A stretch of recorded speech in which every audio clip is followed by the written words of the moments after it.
तो फार्माकोलॉजी में drug acting on cardiovascular system चल रहा है, जिसमें हम लोगों ने anti hypertensive topic previous video में खत्म कर लिया। आज हम लोग वन शॉट में खत्म करेंगे anti anginal drugs. Anti anginal drugs पढ़ने के पहले भाई दवा जानने के पहले बीमारी को जानना जरूरी है कि आफ्टर ऑल बीमारी क्या है। जब आप ये नहीं जानोगे कि एंजाइना क्या होती है तो ये कैसे पता चलेगा कि जो anti anginal drugs means angina का ट्रीटमेंट कैसे होगा। बीमारी का पता नहीं चलेगा तो उसकी दवाएं कैसे बनेंगी, उसकी दवा किस तरह से एक्शन करेंगी, यही नहीं पता चल पाएगा। तो देखो बेसिकली अगर हम एंजाइना की बात करें, भाई एंटी मतलब जो ट्रीटमेंट में हेल्प करे, किसके, एंजाइना के। और अगर हम एंजाइना की बात करते हैं तो कहाँ गया, हाँ ये एंजाइना है ना। तो एंजाइना क्या होता है इसके बारे में जानना और समझना जरूरी है। यूजुअली क्या करते हैं कि हम लोग कोई भी काम करते हैं, है ना, कोई भी काम करते हैं तो हमारा हार्ट क्या करता है, बराबर पंप करता रहता है ना, पंप करता है। ये परमानेंट प्रोसेस है। जब से आप पैदा हो जाते हो और जब तक आपकी सांसें नहीं रुक जाती तब तक ये मशीन बराबर एक ही तरीके से बिना रुके बिना थके काम करती रहती है। ठीक, तो होता क्या है बेसिकली, ये एक ट्रांसपोर्ट सिस्टम है। ब्लड क्यों सर्कुलेट होता रहता है, करते क्या है, काम क्या है, क्योंकि हमारे शरीर में जितनी भी सेल्स हैं, भाई हमारा जो बॉडी है वो सेल से मिलकर बना है और हर सेल को एनर्जी काम करने के लिए एनर्जी की जरूरत पड़ती है और एनर्जी के लिए न्यूट्रिशन की जरूरत पड़ेगी, ऑक्सीजन की जरूरत पड़ेगी। तो जितना कुछ है भाई सेल्स, भाई यहां पे भी सेल्स हैं बहुत सारी, यहां पे भी हैं, यहां पे भी हैं, पैरों में भी, मींस पूरी बॉडी बनी हुई है आपकी सेल से। तो पूरी बॉडी को बांध के रखना है, हर जगह बराबर डिस्ट्रीब्यूशन करना है न्यूट्रिशन का, किसी के पास कमी नहीं होनी चाहिए, क्योंकि कमी हो गई तो सेल वहीं मर जाएगी, है ना, वो पार्ट आपका डेड होना शुरू हो पाए। तो इसीलिए जिस बॉडी पार्ट को जितनी जरूरत होती है उस तरह से इक्वल डिस्ट्रीब्यूशन हमारा हार्ट कर देता है कि भाई इतना किडनी के पास ब्लड जाएगा, इतना लोअर लिम्फ पैरों के पास जाएगा, इतना हाथ के पास जाएगा, इतना ब्रेन के पास जाएगा, इतना लंग्स के पास जाएगा, है ना, इतना टंग के पास जाएगा, इतना ईयर के पास जाएगा, इतना नोज के पास जाएगा, इतना आई के पास जाएगा, है ना। तो इस तरह से डिस्ट्रीब्यूशन पूरी बॉडी में रहता है। अब ये ब्लड, खाली ब्लड जाने से मतलब नहीं होता है खाली ब्लड सर्कुलेट होता रहे। जितना भी न्यूट्रिशन चाहिए हर सेल को, वो सारा न्यूट्रिशन पहुंचाने का काम करता है और सेल के पास जितना कूड़ा कबाड़ा वेस्ट बचा हुआ है वो वापस ले लेता है और उसको बॉडी से बाहर निकलवाने का। कहने का मतलब पूरी बॉडी का फुल ऑन ट्रांसपोर्ट सिस्टम अच्छी चीजें सेल तक पहुंचाएगा और जो यूटिलाइज होने के बाद सेल ने जितना भी उसको जरूरत थी उतनी चीजें ले ली और जो बाई प्रोडक्ट बचे, जो नाइट्रोजनस वेस्ट बचे, वो सारी चीजें वापस उसने ब्लड में डाल दी।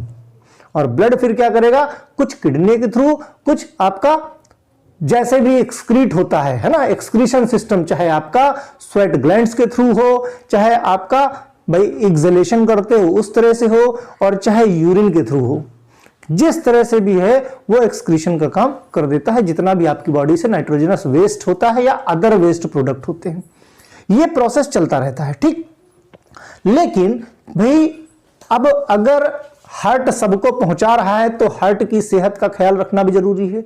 सभी सेल्स को एनर्जी के लिए ऑक्सीजन की जरूरत पड़ती है, ये बात तो पक्की हो गई है ना, और हमारा ब्लड पहुंचाता है। अगर किसी रीजन से इस हार्ट में भी, भाई हार्ट में भी तो मसल्स होती हैं, हार्ट में भी सेल्स होती हैं, उन मसल्स को जो कोरोनरी आर्टरीज होती हैं उनमें भी भाई कॉन्ट्रैक्शन रिलैक्सेशन होता है, उनमें भी सेल्स होती हैं, उनको भी एनर्जी की जरूरत पड़ती। अगर आपकी कुछ गलतियों की वजह से, भाई अगर हार्ट जब से पैदा हुए और मरने तक फर्स्ट क्लास आपकी सेहत का ख्याल रख रहा है तो ये आपकी बेसिक जिम्मेदारी बनती कि आप उस चीज का ख्याल रखो, है ना। तो कहने का मतलब किसी भी रीजन से, बहुत सारे ऐसे रीजंस हैं जिनकी वजह से इन कोरोनरी आर्टरी में ब्लड की सप्लाई कम हो गई। अगर ब्लड की सप्लाई कम हो गई इट मींस सेल्स को, भाई जो आपका ट्रांसपोर्ट सिस्टम है वही अगर गड़बड़ हो गया तो सेल्स को न्यूट्रिशन मिलना कम हो जाएगा, सेल्स को ऑक्सीजन मिलना कम हो जाएगा।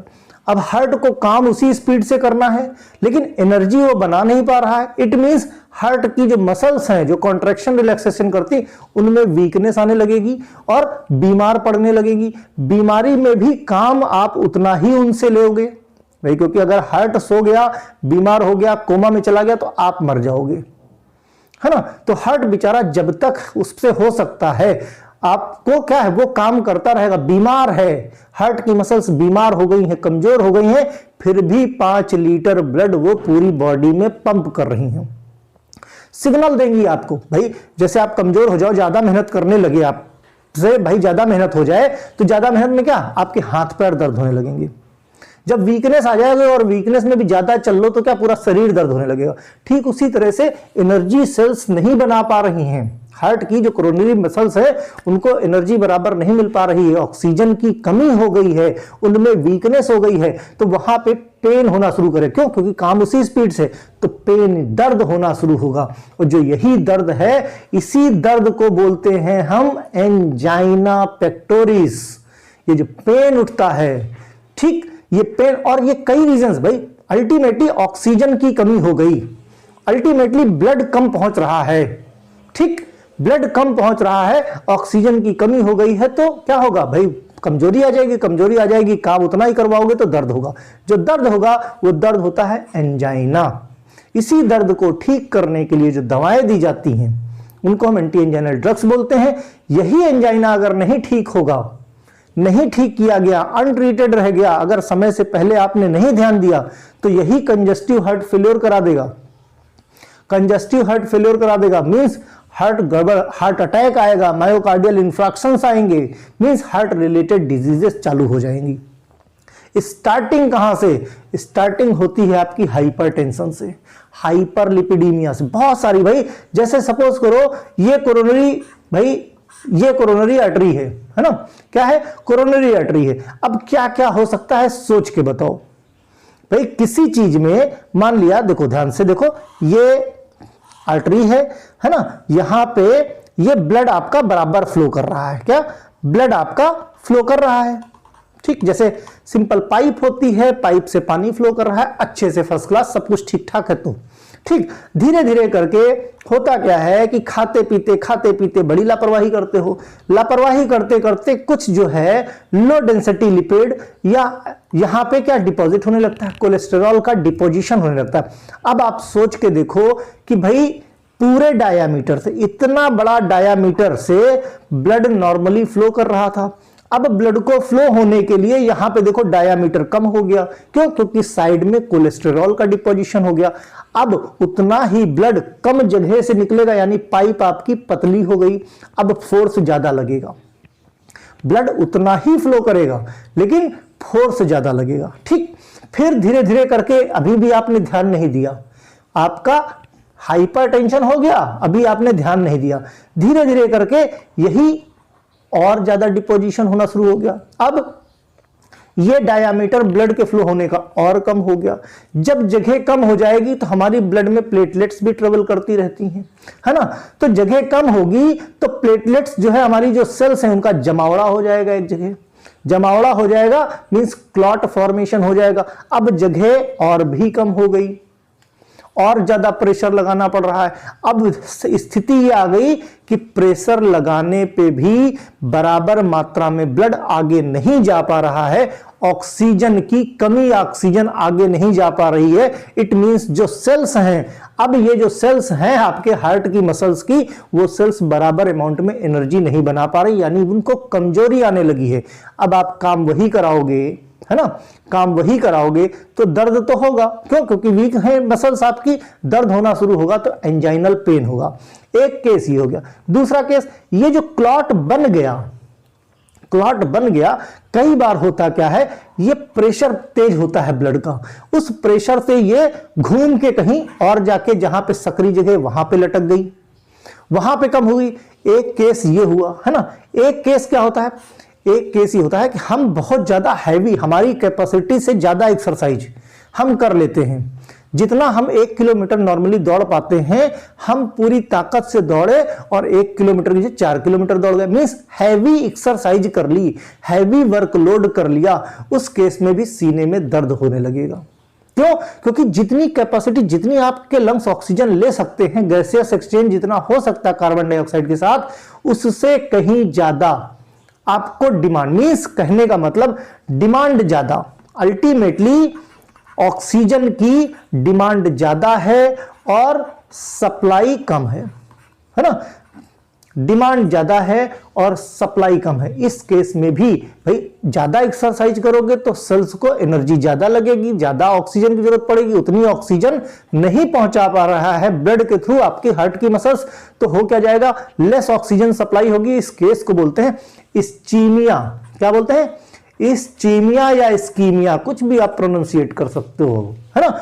इस केस में क्या, जैसे आप हैवी एक्सरसाइज कर रहे हो, ज्यादा वर्कआउट कर रहे हो, है ना, ज्यादा स्ट्रेंथ वाले काम कर रहे हो उस अमाउंट में। इसीलिए शुरुआत में जब आप रनिंग करते हो, दौड़ते हो, जॉगिंग शुरू करते हो, शुरुआत में 1 किलोमीटर में थक जाते हो, प्रैक्टिस करने लगते हो, 2 किलोमीटर दौड़ते हो, 10-15 दिन बाद 3 किलोमीटर, फिर 5 किलोमीटर, 10 किलोमीटर में भी नहीं थकते हो। क्यों? क्योंकि आपके लंग्स की कैपेसिटी ज्यादा हो गई है, आपके लंग्स की कैपेसिटी बढ़ गई है। अब वो ज्यादा अमाउंट में ऑक्सीजन अपने अंदर ले सकते हैं, गैसेस एक्सचेंज ज्यादा हो सकता है, राइट? तो वो कैपेसिटी बढ़ाओ, उसके बाद वो एक्सरसाइज करो। ठीक, एक केस तो ये हो गया, ज्यादा एक्सरसाइज आपने कर दी। एक केस में अथरोमा हो गया। एक केस और आता है, एक केस में क्या, कुछ बार, कई बार होता क्या है, मींस वेरिएंट केस में, मींस बहुत रेयर केस में, ये जो आपकी ब्लड वेसल है हार्ट की, ये कॉन्ट्रैक्ट हो जाए, ये खुद ही पतली हो जाए, खुद ही पतली हो जाए। हो सकते हैं कई बार रीजंस होते हैं, ये खुद पतली हो जाए, कॉन्ट्रैक्शन हो जाए, जिसकी वजह से भी ब्लड सप्लाई सफिशिएंट नहीं पहुंच पाती, ऑक्सीजन की कमी हो जाती है और पेन होना शुरू होता है, राइट? अब हम देखते हैं ये केस कौन कौन से हैं। ओवरऑल व्यू समझ में आ गया? क्योंकि देखो मैंने बताया ना, किसी चीज का इलाज ढूंढने से पहले आपको सबसे पहले उस बीमारी के बारे में पता होना चाहिए, राइट? चलो भाई, हिंदी में पहले समझते, बच्चों की डिमांड रहती है थोड़ी सी 2-4 लाइन हिंदी में बता दिया करो। एंजाइना को एंजाइना पेक्टोरिस या ischaemic chest pain, ischaemic chest pain मतलब ऑक्सीजन की कमी हो जाती है, चेस्ट पेन भी कहा जाता है। यह हृदय रोग का लक्षण होता है, बिल्कुल सही है। जब धमनियों में अवरोध उत्पन्न हो जाए, ब्लड वेसल्स में ऑब्स्ट्रकल्स आने लगे, है ना, या ऑक्सीजन युक्त खून को हृदय तक पहुंचाने वाली जो ब्लड वेसल्स हैं, जो धमनियां हैं, वो पर्याप्त रक्त प्रवाह नहीं हो पा रहा है वहां तक। क्यों? क्योंकि प्लेक्स जम गए हैं, एथरोमा जम गया है, जिसको हम एथेरोस्क्लेरोसिस भी बोलते हैं। यह समस्या उत्पन्न होती है जिससे कि चेस्ट में दर्द उत्पन्न हो जाता है ना।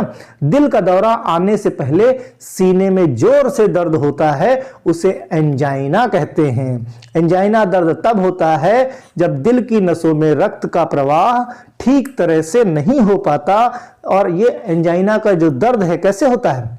जबड़े में, नेक पे, लेफ्ट, भाई हार्ट आपका लेफ्ट की तरफ है, लेफ्ट की तरफ आपकी बाह में, बाह से आपकी पीठ में, सबसे पहले जबड़े से शुरू होता है, जबड़े से शुरू होते हैं, नेक से होते हुए, चेस्ट होते हुए आपके आर्म तक, है ना, लेफ्ट आर्म तक और पीठ तक आपका ये दर्द जाता है।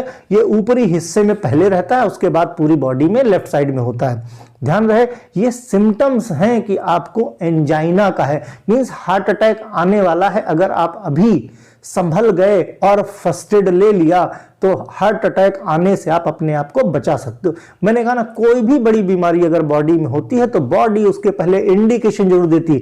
तो ये इंडिकेशन है कि अब आपको अटैक आने वाला है, उससे पहले आप फर्स्ट एड ले सकते हो, राइट। तो भाई ये बात रही, थोड़ा हिंदी में समझा दिया।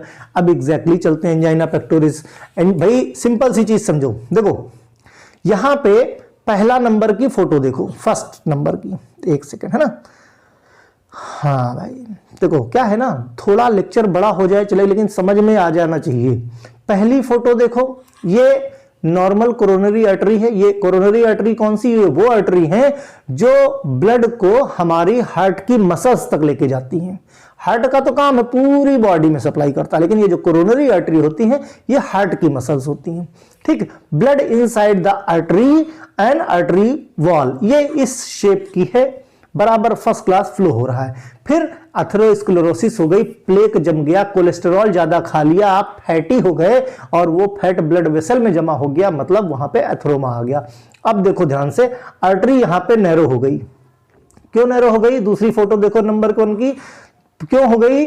क्योंकि वहां पे एथेरोमा जम गया, कोलेस्ट्रॉल, लो डेंसिटी लिपिड का कोलेस्ट्रॉल। ये देखो, उसके बाद जब जगह कम हो जाएगी किसी जगह से, भाई कहीं पे जगह एकदम कम हो गई, तो ब्लड के अंदर जो कण है, वो कण क्या है? जो छोटे छोटे पार्टिकल्स हैं, प्लेटलेट्स हैं, है ना, ब्लड सेल्स हैं। तो वो ब्लड सेल्स, भाई ब्लड तो पतला है, पानी तो बह जाएगा, लेकिन उसके अंदर जो सेल्स हैं वो जम जाएंगी। जब वो जम जाएंगे तो उसको हम बोलते हैं ब्लड का क्लॉट हो गया। जब क्लॉट हो जाएगा तो ब्लड आगे नहीं जा पाएगा और फिर वो क्या करेगा? फोर्स लगाएगा, जिसकी वजह से पेन डेवलप हो जाएगा। राइट, आर्टरी नैरो हो गई। कैसे हो गई? एथेरोमा डेवलप हो गया, वहां पे प्लेक फॉर्मेशन हो गया। देखो अंदर की लेयर पे प्लेक फॉर्मेशन हो गया, मींस उसका साइज जो है थोड़ा सा छोटा हो गया है। राइट, अब कई बार केसेस में क्या होता है भाई, जैसे ये एसए नोड है, एसए नोड को हम पेस मेकर भी बोलते हैं। क्यों? क्योंकि ये इंपल्स जनरेट करता है। कॉन्ट्रैक्शन जब होता है तो उस कॉन्ट्रैक्शन का इंपल्स यही जनरेट करता है और यहां से ये लेके जाता है एवी नोड पे। कहां लेके जाता है? एवी नोड में। देखो कार्डियोवैस्कुलर सिस्टम मैंने पढ़ाया, जिसने मुझसे पढ़ा होगा 100% कॉन्सेप्ट क्लियर होंगे उसके। ठीक, तो एट्रियोवेंट्रिकुलर नोड, जिसको हम एवी नोड बोलते हैं, और एवी नोड से ये इंपल्स जाता है पुरकिंजे फाइबर में, और पुरकिंजे फाइबर कहां? ये पूरे वेंट्रिकल में फैले हुए हैं। फिर कॉन्ट्रैक्शन होता है। जब कॉन्ट्रैक्शन होगा तो फिर कॉन्ट्रैक्शन होकर ब्लड पूरी बॉडी में फ्लो करेगा। एक तरफ से क्या होगा? आपका कहां पे जाएगा? आपके लंग्स में जाएगा, गैसेस एक्सचेंज के लिए, है ना। एक तरफ से लंग्स में जाएगा, पल्मोनरी सिस्टम में, और एक तरफ से पूरी बॉडी में जाएगा। ठीक, तो कहने का मतलब इन सारे तरीकों से अल्टीमेटली कोरोनरी आर्टरी में ब्लड का फ्लो कम हो रहा है, और ब्लड का फ्लो कम होगा तो ऑक्सीजन की कमी हो जाएगी। ये बीमारी वाले केस हुए। और एक नॉर्मल केस क्या? आपने जरूरत से ज्यादा मेहनत कर ली, इस वजह से आपकी बॉडी में ऑक्सीजन की कमी हो गई, वहां पे भी सीने में दर्द शुरू हो जाता है। लेकिन वो दर्द क्या, अगर आप रेस्ट करते हो, आराम से लेट जाओ, पैरों को ऊपर कर लो, तो वो थोड़ी देर में रिलैक्स हो जाता है और नॉर्मलाइज हो जाता है, वो दर्द खत्म हो जाता है। ठीक, angina pectoris refers to struggling for the pressure like pain caused by the cardiac ischaemia. Cardiac ischaemia मतलब लेस ऑक्सीजन पहुंच पा रही है डिमांड के कंपैरिजन में, डिमांड ज्यादा है। द पेन यूजुअली लोकेटेड सब externally but sometimes perceive in the neck, shoulder, arm and epigastrium, है ना, epigastrium. Women develop angina at the later age and men are lessly likely to have the classical substernal pain. ठीक, women's में क्या होता है? Letter as में, means जब उम्र हो जाती है तब ज्यादा होता है। एंजाइना पेक्टोरिस को ही एक्यूट कार्डियक पेन भी बोलते हैं। पेन हुआ कॉज्ड बाय क्यों? इनएडिक्वेट ब्लड फ्लो, सफिशिएंट अमाउंट में ब्लड फ्लो नहीं हो पा रहा है, और जब ब्लड फ्लो नहीं हो पाएगा तो ब्लड जो लेके ऑक्सीजन को जा रहा है वो ऑक्सीजन नहीं पहुंचा पाएगा, तो सेल्स हमारी क्या है? एनर्जी नहीं बना पाएंगी। इसका एक रीजन एथेरोस्क्लेरोसिस भी होती है। ठीक है, decrease blood flow causes decrease, भाई ब्लड कम जाएगा तो ऑक्सीजन कम पहुंचेगी, ऑक्सीजन कम पहुंचेगी, एनर्जी कम बनेगी, एनर्जी कम बनेगी तो कमजोरी आ जाएगी, कमजोरी आ जाएगी तो काम करेंगे तो वीकनेस हो जाएगी। एंजाइनल अटैक में last for few minutes and can be myocardial infection और हार्ट अटैक। कुछ देर में ठीक हो सकता है, नहीं ठीक हुआ तो यही हार्ट अटैक बोलते हैं, फिर हार्ट अटैक आ जाएगा, है ना। देखो ध्यान से, ये जो फोटो है इसमें देखो, ये जबड़े से देखो लेफ्ट साइड में इस तरह से पेन का डिस्ट्रीब्यूशन होता है, ऊपर से लेकर नीचे तक धीरे धीरे करके ये पूरे उसमें बढ़ना शुरू हो जाता है। एंजाइना को कुछ क्लासेस में डिवाइड किया गया है। देखो, एंजाइना को एक प्रिंज मेटल एंजाइना, जिसको वेरिएंट एंजाइना बोलते हैं, चेस्ट में पेन होता है ना। क्यों? क्योंकि सप्लाई ऑफ इस्चीमिया मींस होता यूजुअली क्या, ये बड़ी जो वेरिएंट है ये बहुत अनकॉमन है, यूजुअली ये जल्दी होती नहीं है, अनकॉमन, है ना। इसको क्या बोलोगे? ये पहली वाली है प्रिंज मेटल या वेरिएंट एंजाइना, ये बड़ी अनकॉमन होती है। इसमें क्या होती है? अपने आप कहीं भी मिस्टेक से, किसी भी रीजन से क्या होती है, जो कोरोनरी आर्टरी है वो कहीं पे नैरो हो जाती है, है ना।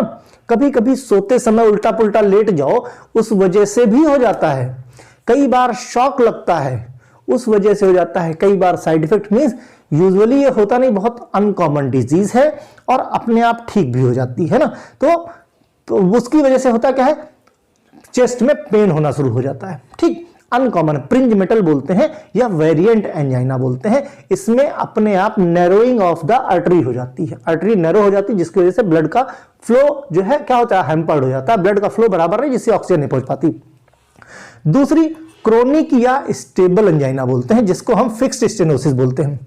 इसमें ऑक्सीजन की डिमांड, देखो डिमांड इस्चीमिया, ये इस्चीमिया है नहीं, ये कोई बीमारी नहीं है आपको, आप बिल्कुल स्वस्थ हो, लेकिन डिमांड इस्चीमिया, आपने मेहनत इतनी ज्यादा कर ली। कई बार होता है कि हम बहुत मेहनत कर लेते हैं और चेस्ट में पेन होना शुरू हो जाता है। बचपन में अक्सर लोगों ने फील किया होगा, खूब साइकिल पूरी ताकत से चला लेते हैं, खूब चला लेते हैं और थोड़ी देर बाद थक जाते हैं, जैसे चक्कर आना शुरू हो जाता है। क्यों? क्योंकि ब्लड की सप्लाई उतनी ज्यादा, जितना आपने मेहनत कर ली उतना आपकी बॉडी में ब्लड की सप्लाई नहीं हो पा रही है, या ब्लड की सप्लाई हुई तो ऑक्सीजन उतना ज्यादा गैसेस एक्सचेंज नहीं हो पाया है, जिसकी वजह से होता है। एक होता है अनस्टेबल एंजाइना। अनस्टेबल एंजाइना का केस हमने बताया था, जैसे हमने था ना एथ्रोमा डेवलप हो जाए। एथ्रोमा डेवलप होते होते होता क्या है, यहां पे प्लेटलेट्स भी डिपोजिशन हो जाए, है ना, प्लेटलेट्स का डिपोजिशन हो जाए, जिसकी वजह से प्रॉब्लम बढ़ जाती है और ये क्लॉट कहीं भी जाके अटक जाते हैं, है ना। तो इसको क्या बोलते हैं, अनस्टेबल मींस सप्लाई इस्चीमिया। ये सप्लाई इस्चीमिया है, यहां पे ब्लड सफिशिएंट नहीं पहुंच पा रहा है। क्यों नहीं पहुंच पा रहा है? क्योंकि आपको एथेरोस्क्लेरोसिस है, ज्यादा प्रोसेस्ड फैट खाया है आपने, ज्यादा, है ना। जब ज्यादा खा लिए हो तो वहां एथेरोस्क्लेरोसिस हो जाएगी, जिसकी वजह से deposition of low density lipid आपकी ब्लड वेसल्स में हो गया है, और जिसकी वजह से narrowing of the blood vessel हो गया है और ब्लड सही से नहीं पहुंच पा रहा है, जिससे ऑक्सीजन की सप्लाई कम हो गई है, राइट। इसीलिए इसको हम सप्लाई इस्चीमिया बोलते हैं। तो प्रिंज मेटल में फर्क खाली यही है कि वो बड़ी अनकॉमन सी, वहां पे नैरोइंग ऑफ ब्लड वेसल हो गई है। यहां पे जो अनस्टेबल एंजाइना है, यहां पे थ्रोम्बस क्लॉट इकट्ठा हो गया है। क्यों इकट्ठा हो गया है? क्योंकि वहां पे एथ्रोमा तो था ही, प्लेग तो डिपोजिशन हो ही गया था, उसकी वजह से जो कण है ब्लड के, जो ब्लड के सेल्स हैं, वो आगे नहीं बढ़ पा रहे, जिससे उन्होंने क्लॉट बना लिया है ना। इस वजह से पेन डेवलप होता है। तो ये तीन तरीके का एंजाइना है, जिसको प्रिंज मेटल यानी अनस्टेबल, अनकॉमन या वेरिएंट एंजाइना बोलते हैं, है ना। क्रोनिक में आपने मेहनत ज्यादा कर ली, ठीक, एक स्वस्थ इंसान को भी ये हो सकता है। अनस्टेबल में क्या, एथ्रोमा था, कोई बीमारी थी, जिसकी वजह से क्या हुआ, ब्लड की सप्लाई ज्यादा नहीं पहुंच पा रही, जिससे ऑक्सीजन की सप्लाई कम हो गई है। ठीक, तो इस तरीके से पेन होना शुरू होता है, जो रेड पार्ट है। ठीक, angina pectoris refer to pain result the anoxia, ये सब बातें हो चुकी हैं, सफिशिएंट। अब हम सीधा पहुंचते हैं क्लासिफिकेशन पे, है ना। Insufficient coronary circulation impose strain the pain of function of the heart, है ना, ये सब चीजें। अब बात करते हैं क्लासिफिकेशन ऑफ हार्ट की। जो सबसे इंपॉर्टेंट कैटेगरी है वो नाइट्राइट या नाइट्रेट की है, सबसे इंपॉर्टेंट कैटेगरी है, जिसमें एमाइल नाइट्राइट, ग्लिसराइल ट्राइनाइट्राइट, जिसको हम जीटीएन भी बोलते हैं, है ना, इरिथ्राइल टेट्रानाइट्रेट, है ना, या आइसोसार्बाइड डाइनाइट्रेट, यही 3-4 ड्रग्स हैं जो इंपॉर्टेंट है, जो याद रखने वाली हैं। फिर बीटा एड्रेनर्जिक ब्लॉकर्स, ये कहां पे आपके, याद करो कहां कहां पे हमने बताया था क्लासिफिकेशन में, जब हमने एड्रेनर्जिक सिस्टम पढ़ाया था, वहां बताया था कि भाई बीटा सेल्स आपकी किडनी में भी होती हैं और आपकी हार्ट में भी होती हैं, है ना। तो जो हार्ट में रिसेप्टर होंगे, भाई बीटा एड्रेनर्जिक ब्लॉकर्स हैं, जो रिसेप्टर्स होंगे वो रिसेप्टर वहां काम करेंगे, तो प्रोप्रानोलोल ड्रग वहां काम करेगी, है ना। एड्रेनर्जिक जो आपके बीटा सेल्स, बीटा रिसेप्टर्स से जो काम करवा रहे थे, कॉन्ट्रैक्शन करवा रहे थे हार्ट को, उनको ब्लॉक कर दो, कॉन्ट्रैक्शन कम हो जाएगा। कॉन्ट्रैक्शन कम हो जाएगा तो मेहनत कम हो जाएगी, डिमांड कम हो जाएगी, ऑक्सीजन की डिमांड कम हो जाएगी, तो अपने आप आराम मिल जाएगा। कैल्शियम चैनल ब्लॉकर, कैल्शियम को अगर आपने ब्लॉक कर दिया तो पेस नहीं, वोल्टेज ग्रेडियंट, कई जगह हमने पढ़ाया है, कैल्शियम जैसे ही इन्फ्लक्स होता है वोल्टेज ग्रेडियंट बढ़ जाता है, स्टिमुलस आ जाता है ना, फिर कॉन्ट्रैक्शन हो जाता है। तो कैल्शियम चैनल ब्लॉकर वेरापेमिल, निफेडिपिन और डिल्टियाजम। लास्ट में potassium channel opener, potassium channel opener हो जाते हैं, अपने आप वैसोडाइलेशन हो जाता है, जिसको हम बोलते हैं निकोरेंडिल। तो इस तरह से एंटी एंजाइनल ड्रग्स का क्लासिफिकेशन है। अब हम पहुंचते हैं कहां, फार्माकोलॉजिकल एक्शन पे। ठीक है। नाइट्रेट की बात करें अगर हम, तो नाइट्रेट बेसिकली ये वैसोडाइलेशन का काम करता है। होता क्या है यूजुअली इसमें, जैसे हमने नाइट्रेट या नाइट्राइट लेते हैं, वैसे ही ये नाइट्रिक ऑक्साइड में कन्वर्ट हो जाता है। किसमें? नाइट्रिक ऑक्साइड में कन्वर्ट हो जाता है। और किसकी हेल्प से होता है? ये हो जाता है ग्लूटाथियोन ट्रांसफरेज की मदद से, या फिर इसी में एक एंजाइम और है एल्डिहाइड रिडक्टेज, है ना। इसकी मदद से नाइट्रेट क्या होता है, जैसे ही नाइट्रेट लेते हैं तो नाइट्रेट अपने फॉर्म में वैसोडाइलेशन नहीं करता, ये नाइट्रिक ऑक्साइड में कन्वर्ट हो जाता है। और नाइट्रिक ऑक्साइड को हम one of the best vasodilator बोलते हैं। भाई रियलिटी में हुआ क्या था, अल्टीमेटली एंजाइना का दर्द हुआ क्यों था? क्योंकि रीजन कुछ भी रहे हों, अल्टीमेटली ब्लड की सप्लाई कम हो पा रही है। कम क्यों हो रही है? क्योंकि कभी एथरोमा की वजह से डायामीटर कम हो गया। भाई यूजुअली ये आपका डायामीटर हो गया था एंजाइना के केस में, ठीक, ये डायामीटर हो गया था। अब जैसे ही, अब इतने डायामीटर से फोर्स के साथ जा रहा है ब्लड, जैसे ही आप नाइट्रेट देते हो, नाइट्रिक ऑक्साइड में कन्वर्ट हो जाता है और ब्लड का डायामीटर ऐसे हो जाता है। ब्लड वेसल का डायमीटर ज्यादा हो गया, तो वही ब्लड जो फोर्स के साथ जा रहा था वो अब आराम से जाएगा, अमाउंट ज्यादा जाएगा, ऑक्सीजन का गैसेस एक्सचेंज ज्यादा हो पाएगा। भाई जितने ज्यादा सरफेस एरिया में ब्लड रहेगा उतना ज्यादा गैसेस एक्सचेंज होगा, तो ये बेस्ट वेसोडाइलेशन। तो ब्लड वेसल में ये क्या करता है, ब्लड वेसल को रिलैक्स कर देता है।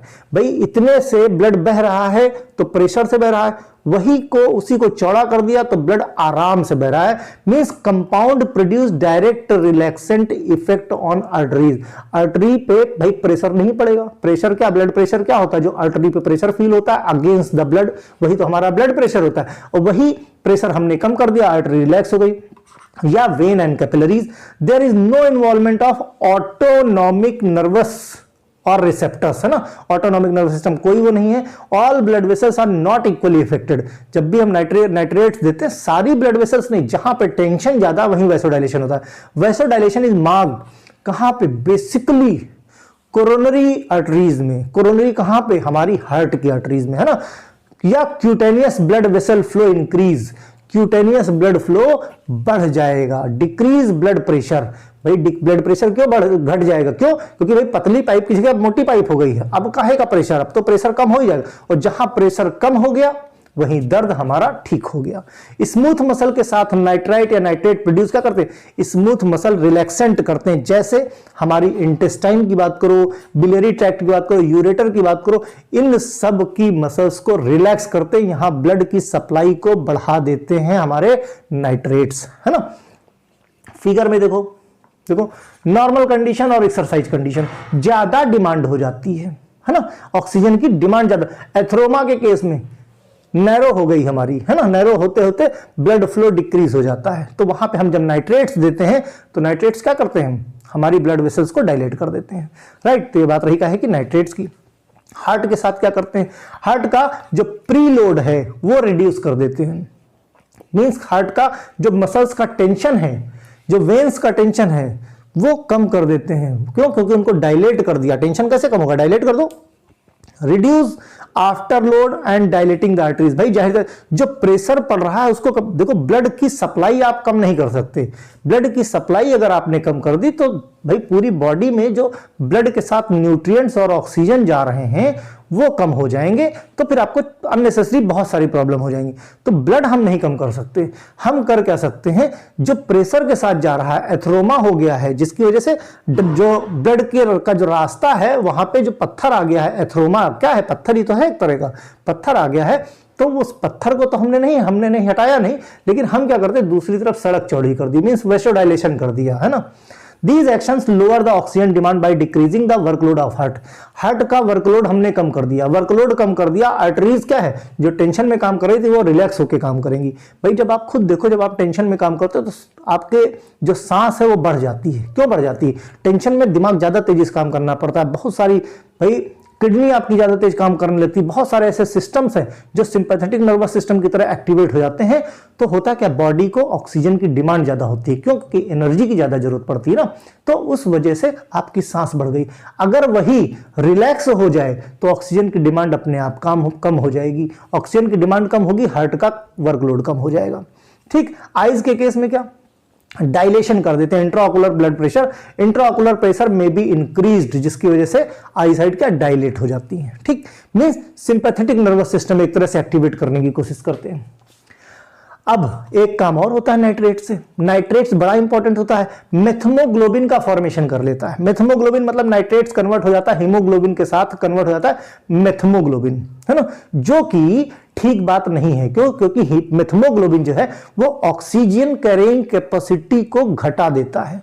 हीमोग्लोबिन का काम है ऑक्सीजन को कैरी करके ले जाना, मेथमोग्लोबिन का काम नहीं है ना। तो ये इनडायरेक्टली एडवर्स इफेक्ट इसके ज्यादा है, नाइट्रेट्स के एडवर्स इफेक्ट है एक तरह का। लेकिन कई बार होता क्या है, जब किसी में साइनाइड की पॉइजनिंग हो जाती है तो एज ए एंटीडोट भी नाइट्रेट्स देते हैं। नाइट्रेट क्या करता है, अब क्या करता है, मेथमोग्लोबिन के साथ, पहले हीमोग्लोबिन के साथ मेथमोग्लोबिन बना लेता है, और मेथमोग्लोबिन साइनाइड के साथ साइनो मेथमोग्लोबिन बना लेता है। एमसीक्यू का क्वेश्चन है, साइनो मेथमोग्लोबिन, और जो साइनो मेथमोग्लोबिन है ये नॉन टॉक्सिक होता है। साइनाइड बहुत टॉक्सिक है, लेकिन जब साइनाइड मेथमोग्लोबिन के साथ साइनो मेथमोग्लोबिन बना लेता है तो ये नॉन टॉक्सिक होता है, जिससे कि ये यूजफुल रहता है साइनाइड की पॉइजनिंग में। ठीक, प्रिपरेशन एंड डोज की नाइट्रेट्स की अगर हम बात करें तो एमाइल नाइट्राइट्स क्या करता है, 0.1 से 0.3 ml बाई इनहेलेशन दिया जाता है। जीटीएन की बात करें, ग्लिसराइल ट्राइनाइट्रेट टैबलेट की बात करें तो 0.2 से 0.6 mg सबलिंगुअली देते हैं। ठीक, एरिथ्राइल टेट्रानाइट्रेट टैबलेट की बात करें तो 5 से 10 mg सबलिंगुअल दी जाती है। ओके, पेंटा एरिथ्रोटॉल टेट्रानाइट्रेट की बात करें 10 से 30 mg ओरली दिया जाता है। इस तरह से डोज का प्रिपरेशन है। ठीक, आगे बात करते हैं हम बीटा एड्रेनर्जिक ब्लॉकर की। बीटा एड्रेनर्जिक ब्लॉकर्स की लोकेशन कहां, किडनी के पास और कहां, हार्ट के पास।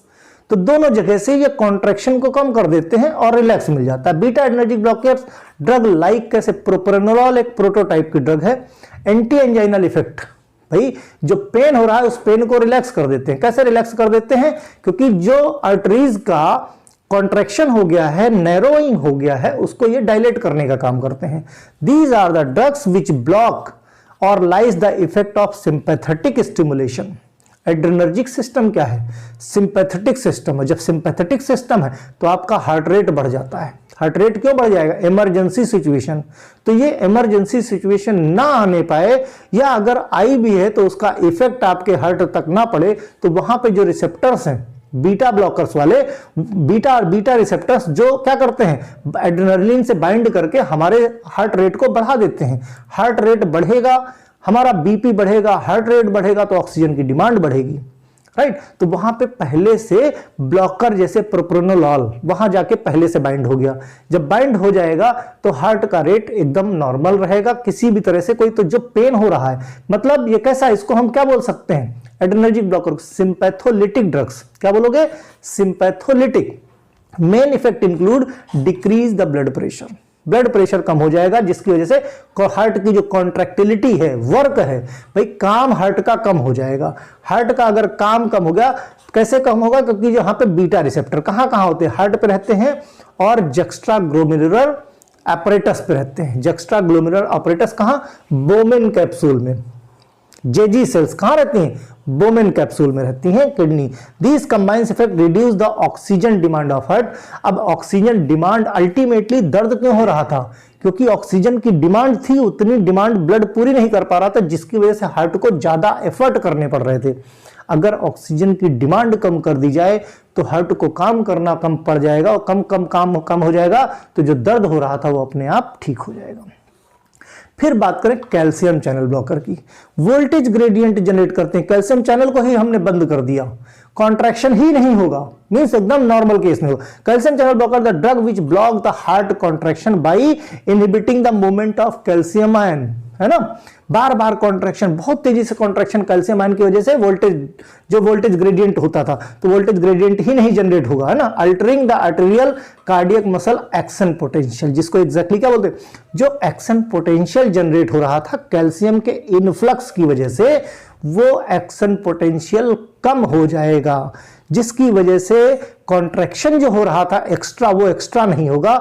Loss of muscle tone, muscle की टोन कम हो जाएगी। भाई ज्यादा काम करोगे तो मसल की टोन हो जाती है ना, वही रिलैक्स हो जाएगी तो वैसो डायलेशन हो जाएगा, वैसो डायलेशन हो जाएगा तो पेरिफेरल रेजिस्टेंस जो पड़ रहा था आर्टरीज में वो कम हो जाएगा। जब वो टेंशन कम हो जाएगा तो अपने आप ऑक्सीजन की डिमांड कम हो जाएगी और क्या होगा, पेन को आराम मिल जाएगा। ठीक, रिलीव द वैसोस्पाज्म, पेन को आराम मिल जाएगा वैसोडाइलेशन से।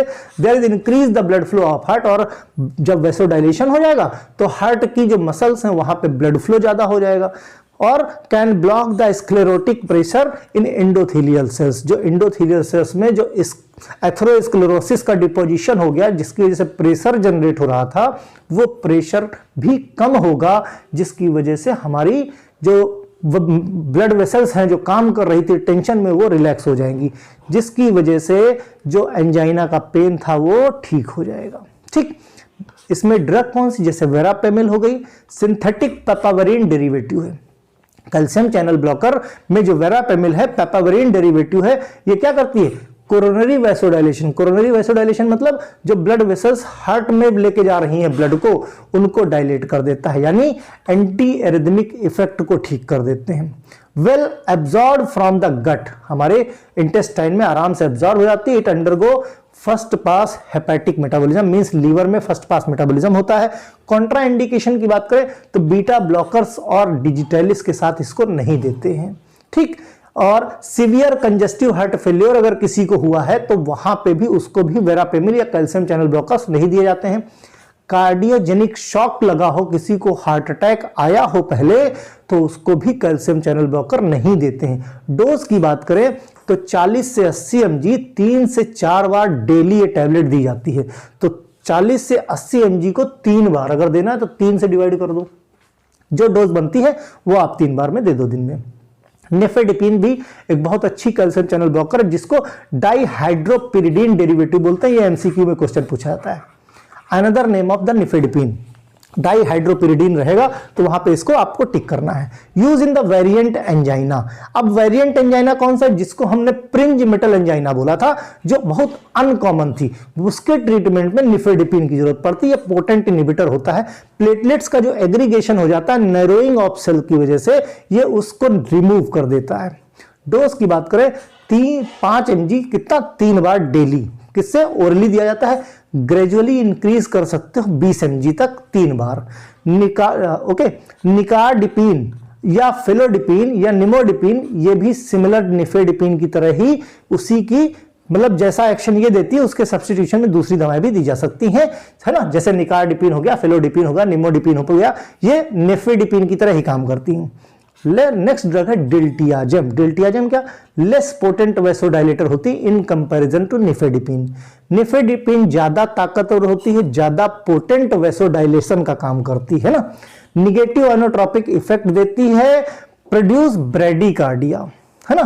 ब्रेडिकार्डिया हार्ट रेट को हमारे कम कर देती है। ब्रेडिकार्डिया मतलब आपका हार्ट रेट कम हो गया, है ना। कंबाइंड विद बीटा एडर्जिक ब्लॉकर्स, ये ज्यादा इनहेंस तरीके से काम करते हैं, सिनर्जिस्टिक इफेक्ट देते हैं। डोज की बात करें तो 3 से 60 mg देते हैं 3 से 4 बार दिन में। ठीक, 30 से 60 mg की इसकी डोज रहती है। फिर पोटेशियम चैनल ओपनर की बात करें लास्ट में, निकोरेंडिल। निकोरेंडिल क्या है, नोवेल एंटी एंजाइनल ड्रग होती है। एक्टिवेट क्या करती है, ATP sensitive potassium channel. ATP की जरूरत पड़ती है, एनर्जी की जरूरत पड़ती है, जिससे पोटेशियम चैनल हमारे ओपन हो जाते हैं। और पोटेशियम चैनल के ओपन होते ही हाइपर पोलराइजेशन हो जाएगा, मींस रिलैक्स हो जाएंगी स्मूथ मसल्स। भाई कहीं भी हाइपर पोलराइजेशन होगा मतलब कॉन्ट्रैक्शन नहीं होगा, मतलब वहां पे रिलैक्सेशन हो गया। तो स्मूथ मसल्स की जो सेल्स हैं वहां पे हाइपर पोलराइजेशन का मतलब स्मूथ मसल या ब्लड वेसल हमारी रिलैक्स हो गई, जिनसे उनमें वैसोडाइलेशन हो जाएगा, leading to vasodilation. Hyperpolarisation leads to vasodilation, means blood vessels चौड़ी हो गई हैं, अब ब्लड का फ्लो आराम से हो सकता है। तो पोटेशियम चैनल ओपनर का काम ही यही है, ये हाइपर पोलराइजेशन क्रिएट करता है। Produce the arteriolar and venular dilation, means vein जो है वो भी डायलेट होंगी और आर्टरी वो भी डायलेट होंगी, इंक्रीज, जिसकी वजह से जो कोरोनरी ब्लड फ्लो है ज्यादा तेजी से बह पाएगा। एडवर्स इफेक्ट की बात करें अगर हम निकोरेंडिल की, तो फ्लशिंग होगी, पैल्पिटेशन होता है, हेडेक है, डिजीनेस है, नोजिया, वोमिटिंग। और अगर हम डोज की बात करें तो 5 से 20 mg दिन में 2 बार दी जाती है। 5 से 20 mg, अगर किसी को एंजाइनल पेन होता है तो 5 से 20 mg दिन में 2 बार anti anginal drug potassium channel opener nicorandil का यूज कर सकते हैं। ठीक, तो फिर इंडिकेशन की अगर हम बात करें, इंडिकेशन क्या होगा भाई, ये कॉमन है इंडिकेशन, इसलिए मैंने एक जगह लिख दी है सबकी। कॉमन में भी use the congenital heart defect या कार्डियक सर्जरी, किसी बच्चे के केस में उसको हार्ट अटैक आ रहा हो या कार्डियक सर्जरी अगर उसकी होने वाली है तो वहां पे भी हम इसको दे सकते हैं। ठीक, because they can cause potential dangerous change in the blood pressure, change कर देता है। एडल्ट के केस में sound educate the drug various form the proper administration, lifestyle modification such as smoking वगैरह कोई करता है, लो फैट डाइट, मींस ये सारे प्रिकॉशन लेने पड़ेंगे अगर हार्ट रिलेटेड डिजीज है किसमें, एडल्ट के केस में। ठीक, तो वहां पे भी एंटी एंजाइनल थेरेपी में किसी को भी एंजाइना का पेन होता है तो वहां पे हमें एंटी एंजाइनल ड्रग देनी है। ओल्डर की बात करें, जो ओल्डर बूढ़े लोग होते हैं, safety measures should be instituted as they prone to adverse effect like arrhythmias and hypotension. 2 चीजों का बहुत ख्याल रखना है क्योंकि बूढ़े लोगों में एरिथमिया और हाइपोटेंशन की प्रॉब्लम ज्यादा हो जाती है।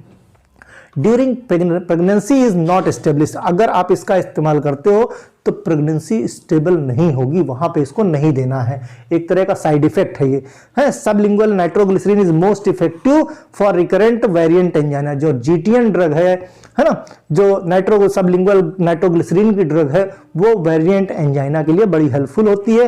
Continuous infusion transdermal patch is unstable angina, transdermal patches जो लगा दिए जाते हैं वो अनस्टेबल एंजाइना के लिए, जहां डिमांड ज्यादा हो गई है, डिमांड इस्चीमिया हो गई है, वहां पे जो पैचेस लगा दिए गए, एक बार लगा दो सालों की फुर्सत हो गई, आराम से जब जरूरत होगी तो उतनी ड्रग रिलीज होती रहेगी, means new drug delivery system. Contra indication की बात करें, अगर कोई पेशेंट को नाइट्रेट से एलर्जी है तो उसको नहीं देना, यानी हाइपर सेंसिटिविटी है। सिवियर एनीमिया किसी पेशेंट को तो उसको हम नहीं दे सकते। सेरेब्रल हेमोरेज है, ब्रेन में ब्लीडिंग हो रही है, हेड ट्रॉमा हो गया है, इस केस में भी हम किसी को ये ड्रग नहीं दे सकते। ठीक, प्रेगनेंसी या लैक्टेशन के केस में फीटस को बहुत ज्यादा हार्म हो सकता है, उस केस में भी एंटी एंजाइनल ड्रग्स नहीं देते। हेपेटिक या रेनल डिजीज है, क्योंकि फिर भाई बॉडी में ही फिर पॉइजनिंग हो जाएगी इसकी, इसलिए नहीं देते, क्योंकि भाई हार्ट रहेगा, लीवर रहेगा, हमारा hepatic system first pass metabolism करेगा। रेनल अगर हेल्दी है, आपका किडनी सिस्टम हेल्दी है तो वो एक्सक्रीट हो जाएगा। अगर इन दोनों में प्रॉब्लम है तो भी हम ये ड्रग्स नहीं देते, अदरवाइज बाहर जाने का रास्ता बंद हो जाएगा और बॉडी में एक्यूमुलेशन हो जाएगा, जिसकी वजह से बॉडी में एंटी एंजाइनल ड्रग्स की पॉइजनिंग हो जाएगी और बहुत सारी समस्याएं डेवलप हो जाएंगी। इस तरह से आपका कंप्लीट एंटी एंजाइनल ड्रग खत्म होता है। किसी तरह की कोई समस्या हो, ना समझ में आए तो कमेंट करो। Okay, bye.